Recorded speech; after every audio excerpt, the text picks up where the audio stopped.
I don't know how many of you have seen this video yet, but I hope that all of you end up seeing it. I would encourage you to go to my Twitter feed, @ClayTravis. I just shared it. So Netflix employees walked out to protest the Dave Chappelle comedy special. I think this is a signpost event for our country. And let me explain why I think this is so significant. So comedy is about exploiting absurdities, oftentimes in satirical fashion, in order to make people laugh and expand and explore nuance in our society, right? Comedy is about exploiting hypocrisies. To me, it's about exploiting divisions and explaining in many ways how much of what we are able and willing to accept is utterly ludicrous when you examine it in a logical and a rational fashion. And that, to me, is what Dave Chappelle does. I'm a big fan of Dave Chappelle's comedy. I always have been. Thought the Chappelle Show was genius. I still think that the Prince skit, the racial draft, the Wayne Brady, I mean, some of those skits that they did on the Chappelle Show are so incredibly, insightfully brilliant. And so I think Dave Chappelle is one of the funniest dudes in America. And what I think is wild is we have entered into a space where people think that they are the good guys for trying to cancel comedians and tell them what jokes they can and cannot make.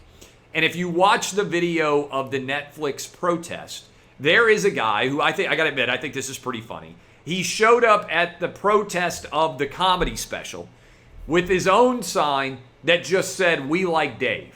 And he just showed up and he was saying, "Hey, we like Dave Chappelle. I like jokes.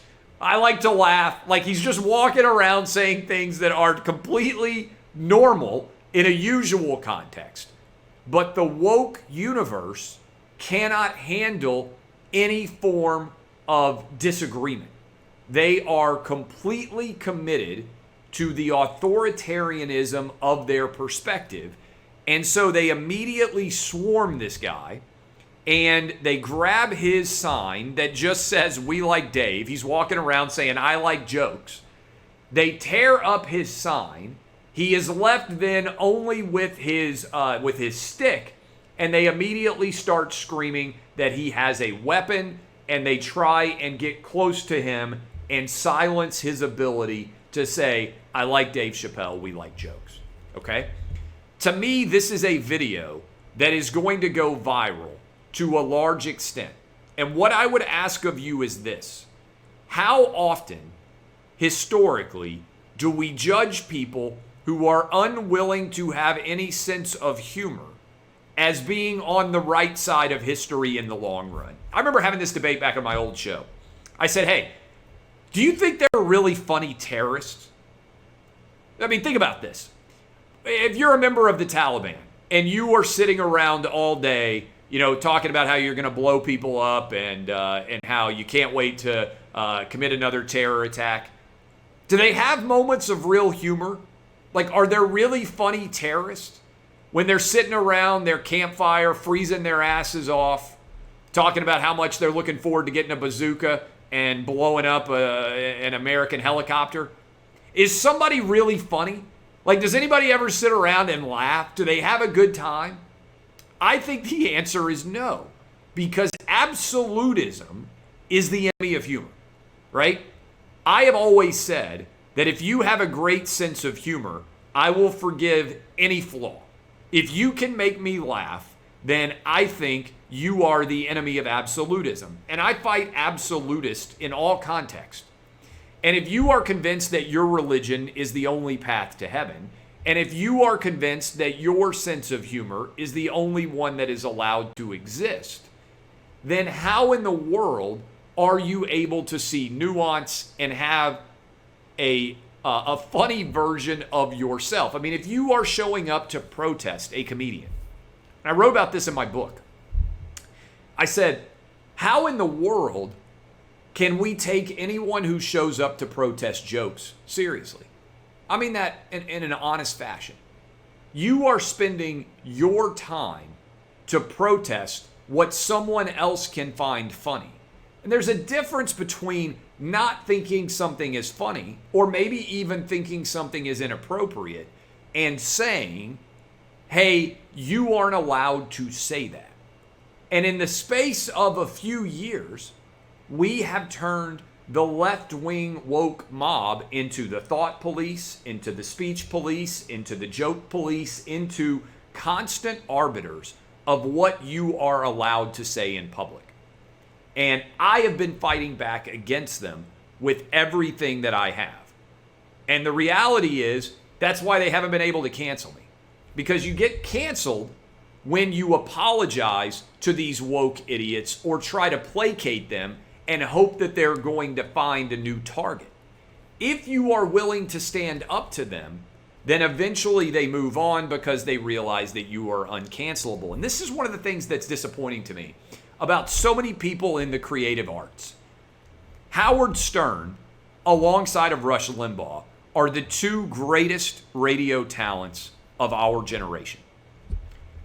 Rush Limbaugh, obviously, I'm honored every day to be talking to his audience alongside of Buck Sexton on the Clay Travis and Buck Sexton Show. I encourage you to go subscribe to our show on podcast, help us set another record for listenership in October.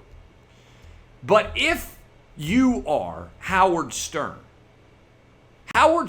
has become everything that he hated.